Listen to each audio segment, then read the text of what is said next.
Okay, ganitong issue. Kahit i-refresh, ayaw yan. May guide it akong ginawa noon. Ito 3 years ago. Pero pang Windows 10 kasi ito. So gawin natin sa Windows 11. Right click mo lang yung internet mo, network. Yan. Tapos yung Wi-Fi, hardware properties, yung sa baba. Yan, more adapter option, click mo lang edit. Tapos dito sa internet protocol, double click, click mo yung use. Diyan ita-type mo lang ang 1 space 0 space 0 space 1.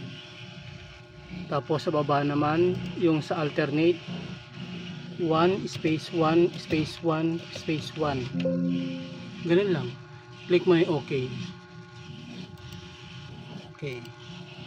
Balik tayo. Yan. Pag ni-refresh mo na to, pwede na.